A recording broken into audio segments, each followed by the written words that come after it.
جی F P پی infotainment media سے میں آپ کا ہوسٹ فہیم الحسن آپ کی خدمت میں حاضر ہوں۔ ہمارے آج کے پروگرام گجرانوالہ کا ادبی ورثہ کے مہمان جناب افضل سراج صاحب، جو کہ بطور پروفیشن ایک ایجوکیشنسٹ ہیں۔ امیر صاحب کی امبر ناگ ماریا سیریز، وہ تو میں بھی ان سے چھپ چھپ کے پڑھا کرتا تھا۔ وہ اس وقت کے ایک بچوں کا رسالہ ہوا کرتا تھا ذہانت، اچھا، اس میں شائع کروایا، اچھا، ذہانت میں۔ تو مجھے بڑی خوشی ہوئی یہ دیکھ کر کہ میرا نام آیا ہے، میری تصویر ہے ایک اخبار پہ، رسالے پہ۔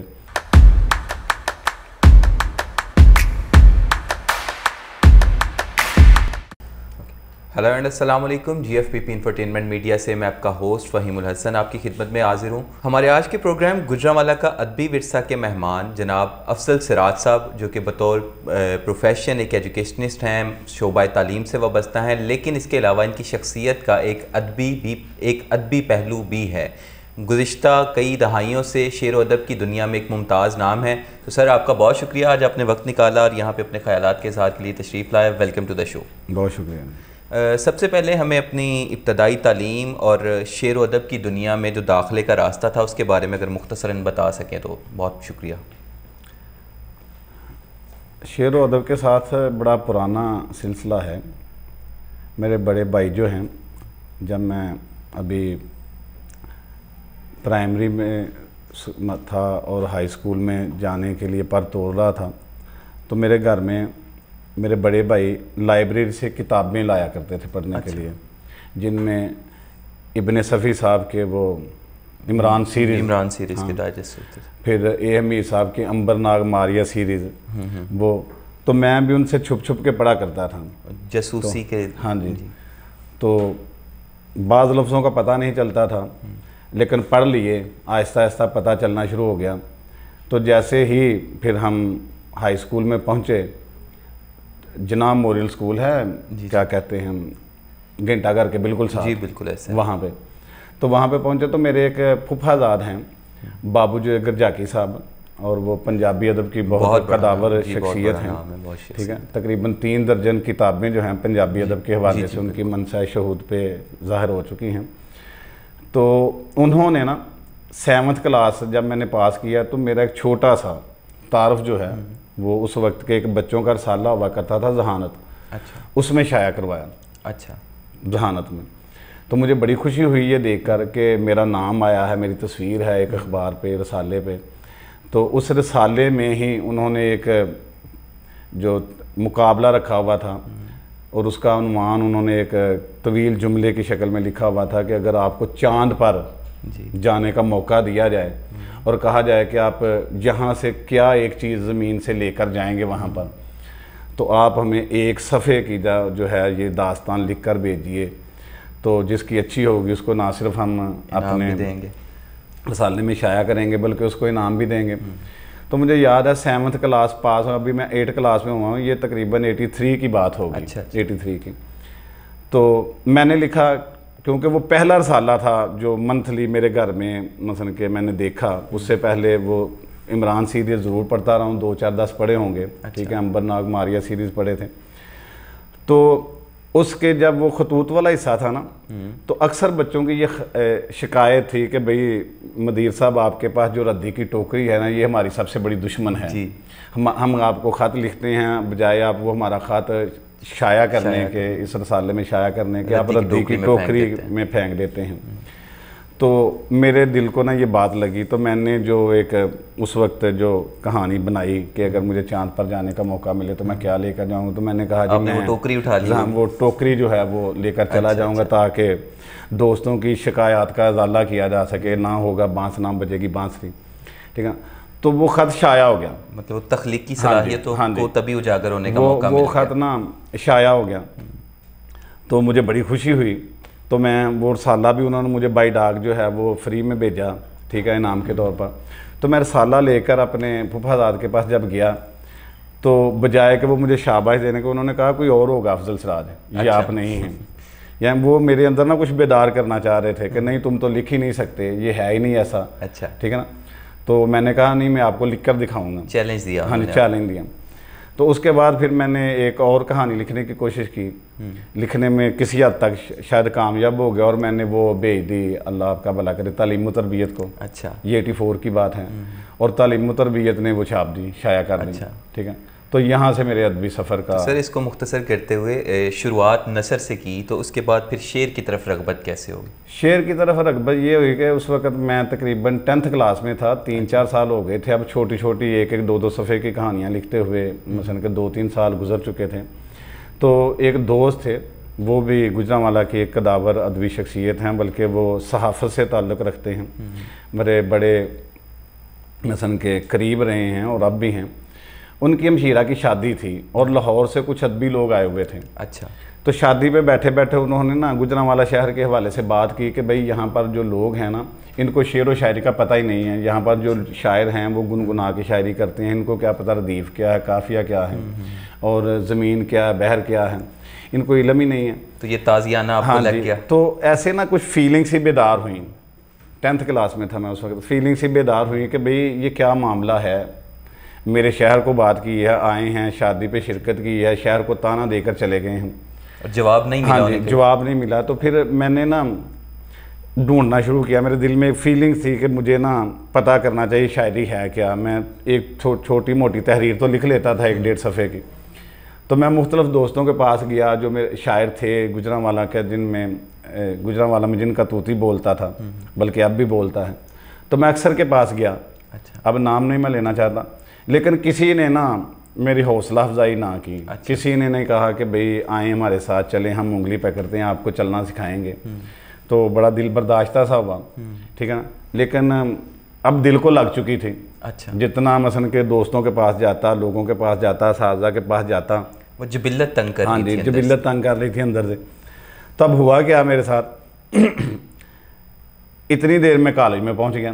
اچھا، 2nd ایئر کی بات ہے، تو ہمارے کالج میں ایک پنجابی کے ٹیچر آئے، ڈاکٹر نہید شاہ صاحب، لاہور سے، سمن آباد سے، ٹھیک ہے۔ وہ ڈاکٹر احمد ندیم قاسمی صاحب کے بالکل پڑوسی تھے، اچھا، ٹھیک ہے۔ وہ آئے پنجابی پڑھانے کے لیے۔ تو بابو جو گرجاکی صاحب جو ہیں میرے کزن تھے، اللہ تعالیٰ گریک رحمت صلی 4 سال ہو گئے ان کو فوت ہوئے، ٹھیک ہے۔ انہوں نے اپنی کچھ کتابیں دی اور مجھے کہا کہ تم نے کالج تو جانا ہی ہے، تو آپ ایسا کریں گے یہ کتابیں ساتھ لے جائیں اور ڈاکٹر نہید شاہ صاحب کو گفٹ کر دیجیے گا میری طرف سے، ٹھیک ہے، اور میرا سلام بھی کہہ دیجیے گا۔ تو میں لے گیا، تو یہ میرا ان کے ساتھ پہلا تعارف تھا۔ تو ایک دن میں نے ایسے ڈرتے ڈرتے ان سے بات کی، کہ سر مجھے پتہ چلا کہ آپ شاعری کرتے ہیں، تو مجھے بھی بتائیے شاعری ہے کیا۔ میں لوگوں کے شعر پڑھتا ہوں، مجھے تو شعر پڑھنے کا نہیں پتہ، مجھے ردیف کا نہیں پتہ، قافیے کا نہیں پتہ، بحر کا نہیں پتہ، زمین کا نہیں پتہ، تو علم روز کیا ہے مجھے کچھ سمجھائیے۔ اچھا، تو انہوں نے بڑی شفقت کے ساتھ اپنے پاس بٹھایا، اور وہاں سے ان کی شخصیت سے میں نے سیکھا، یہ فیل کیا میں نے کہ بڑا آدمی وہ ہوتا ہے جو پاس بٹھاتا ہے، جی، وہ نہیں ہوتا چھوٹا محسوس نہیں کرتا۔ ہاں جی، اور وہ بڑا آدمی نہیں ہوتا جو دور کرے آپ کو، اپنے سے دور کرے اور آپ کو جتلائے کہ میں بڑا ہوں، تم میرے برابر نہیں بیٹھ سکتے، ایسا نہیں ہو سکتا۔ تو انہوں نے بڑے پیار اور محبت سے پھر سمجھانا شروع کیا، آہستہ آہستہ۔ پتہ نہیں کیسے کیسے عجیب و غریب شعر میں لکھ کر لے جاتا تھا، لیکن انہوں نے کبھی نہیں کہا کہ بھئی یہ شعر نہیں ہے، انہوں نے کبھی نہیں کہا، حوصلہ افزائی کی۔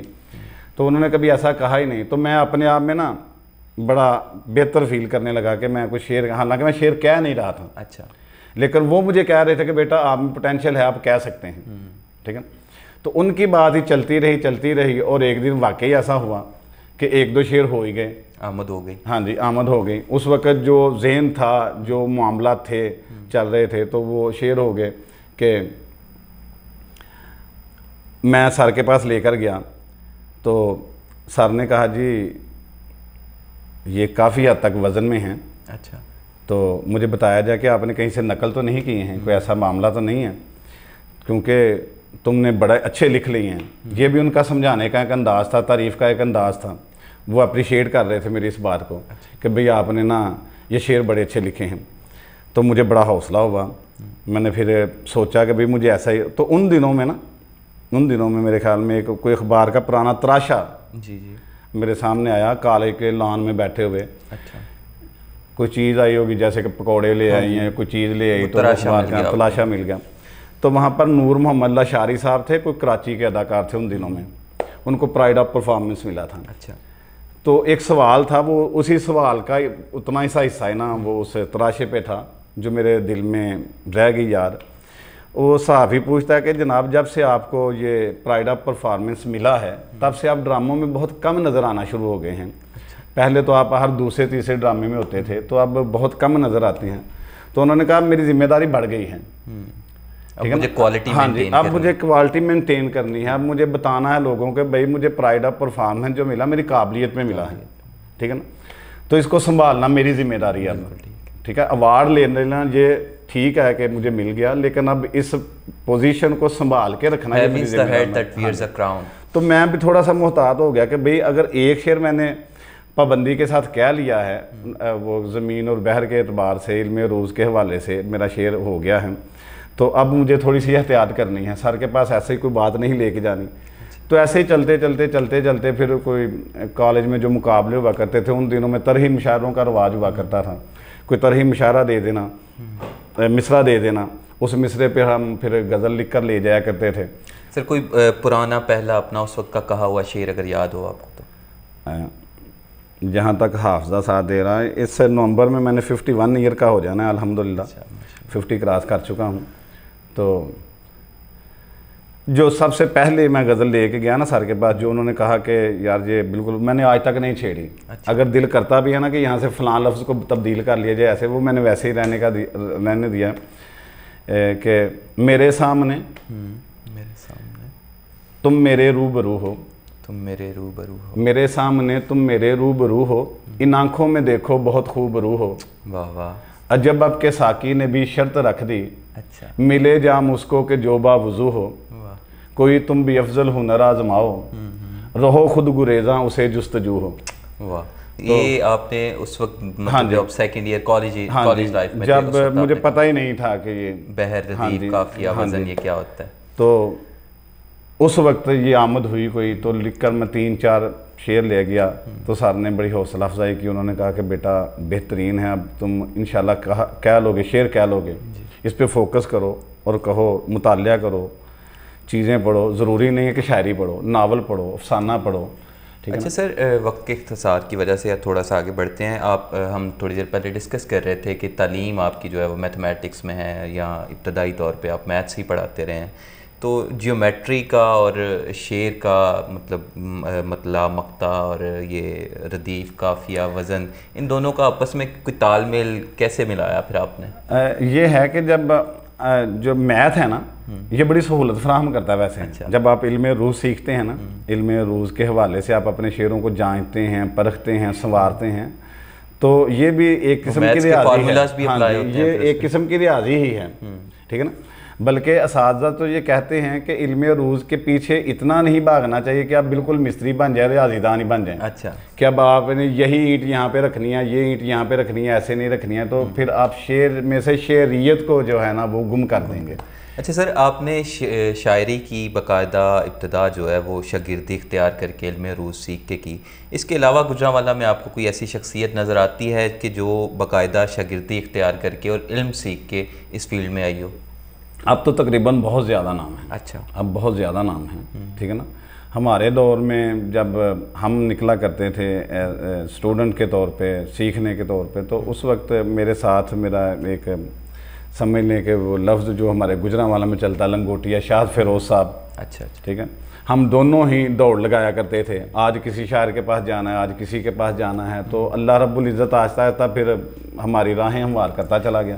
اپنے پسندیدہ شاعر جو کوئی گجرانوالہ کے حوالے سے اور ملکی سطح پہ جن کا آپ نام لینا پسند کریں؟ گجرانوالہ کے حوالے سے جو ہے نا وہ کیا نام ہے، ایک نام ہے عاطف رانا صاحب. اچھا، ہاں جی، بڑے جدید لہجے کے شاعر ہیں. اور جب مجھے شعر کا پتہ نہیں تھا، عروج کا پتہ نہیں تھا، مجھے پتہ نہیں تھا شعریت کیا ہوتی ہے، اور میں مشاعروں میں جانا شروع ہو چکا تھا، صرف سننے کے لیے جایا کرتا تھا کہ میرے اندر یہ شوق جو ہے نا یہ بیدار ہوتا رہے.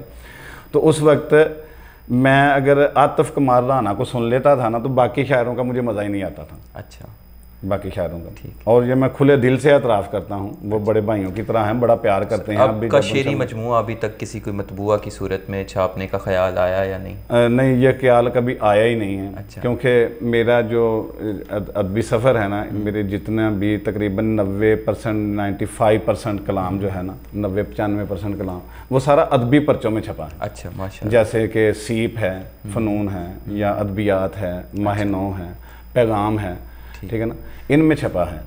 تو میں سمجھتا ہوں کہ یہ وہ کیا کہتے ہیں، حوالہ تو بن گیا، بالکل ٹھیک ہے نا، اب کتاب تاریخ کا حصہ ہو گیا، تاریخ کا حصہ ہو گیا۔ چلے، بہت شکریہ سر، بڑا مزہ آیا آپ کے ساتھ گفتگو کر کے۔ انشاءاللہ آئندہ بھی آپ کو زحمت دیں گے اور شعر و ادب کے حوالے سے خصوصاً گجرانوالہ کے تناظر میں گفتگو کا سلسلہ جاری رکھیں گے۔ تو گجرانوالہ کا ادبی ورثہ کے پروگرام سے مجھے اور ہمارے مہمان کو اجازت دیجیے گا، انشاءاللہ آپ سے ملاقات ہوگی اگلے پروگرام میں۔